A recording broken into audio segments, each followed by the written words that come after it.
Hello everyone, I am Aparna Singh, student of University of Allahabad. I am also a volunteer of Revamp India Foundation.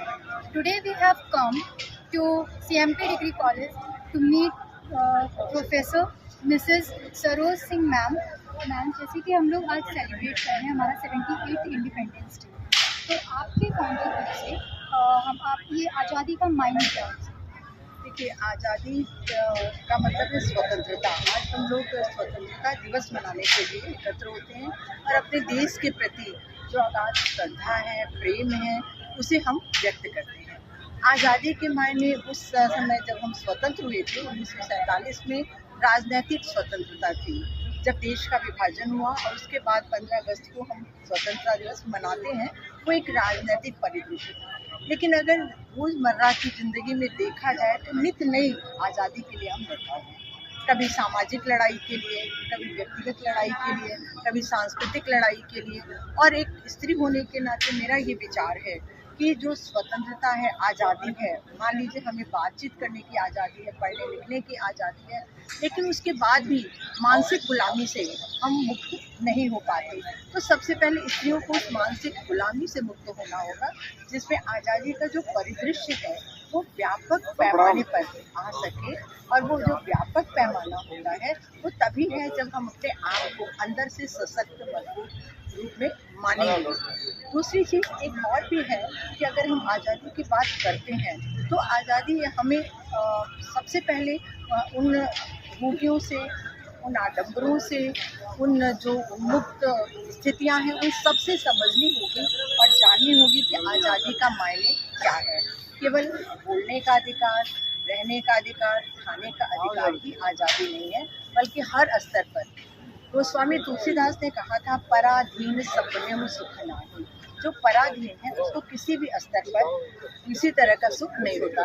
तो आज़ादी वह सुख है जो आपको आत्म सुख तो देता है। जैसे परिंदा आसमान में न उड़कर अगर पिंजरे में बंद हो जाता है तो वो गुलामी का दंश झेलता है, और उस दंश पे आप उसको चाहे जितने पकवान उस पिंजरे में डाल दें, वह उससे खुश नहीं होता जितना वो पूरे उड़ने में खुश होता है अपने परिंदों को फैला के।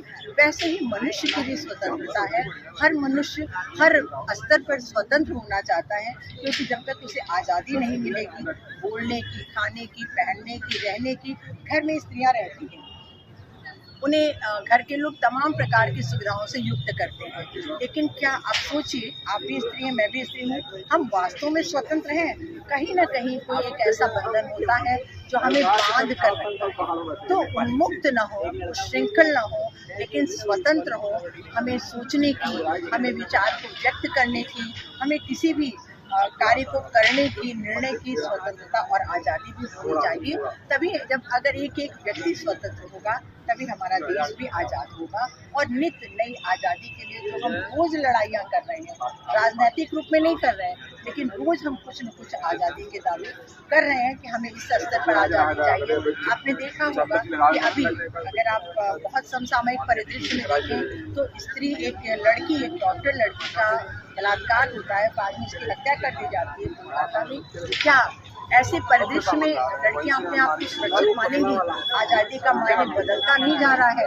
जहां आप कहते हैं कि हमारे यहाँ और मात्र सत्तात्मक राज्य में जहाँ पर स्त्री की शक्ति की है, और ऐसे राज्य में अगर नारी का इस तरह से अपमान हो रहा है तो आज़ादी के मायने आज भी उस रूप में नहीं हो पाए हैं जो हम लोगों ने महसूस किया था, या जो हमारे स्वतंत्रता सेनानियों ने चाहत रखी थी। वो चाहत राजनीतिक तो पूर्ण हो गई, लेकिन सामाजिक स्तर पर, आर्थिक स्तर पर, सांस्कृतिक स्तर पर अभी नहीं हो पाई।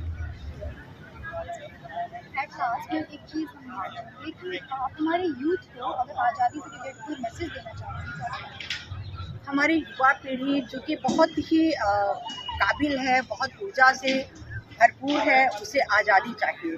लेकिन मुझे ये लगता है कि आज को युवाओं को एक दिशा निर्देश देने की ज़रूरत है कि आज़ादी का असली मायने क्या है, मतलब क्या है। वो ये ना सोचें कि माता पिता ने पढ़ने के लिए बाहर भेजा है तो वो अपनी दिशा अलग चुनने लगे। वह उस रास्ते पर चलें जिस रास्ते पर चलने के लिए वो किसी शहर में, चाहे इलाहाबाद में आते हैं, चाहे दिल्ली जाते हैं, चाहे फॉरेन जाते हैं, तो उन्हें दिशा निर्देश की ज़रूरत है। हमारा युवा भटक जाता है कहीं ना कहीं, वो लेकर तो चलता है बहुत बड़े लक्ष्य, लेकिन रास्ते में भटकाव के अनेक पहलू होते हैं और भटकने के कारण ही कहीं ना कहीं हमारे युवाओं को नुकसान भी उठाना पड़ता है। तो सबसे पहले उन्हें दिशा निर्देश माता पिता के द्वारा, परिवार के द्वारा और उनके शिक्षकों के द्वारा दिया जाना चाहिए, जिससे हमारे युवा आगे बढ़ें, क्योंकि हमारे युवा ही देश के भविष्य हैं।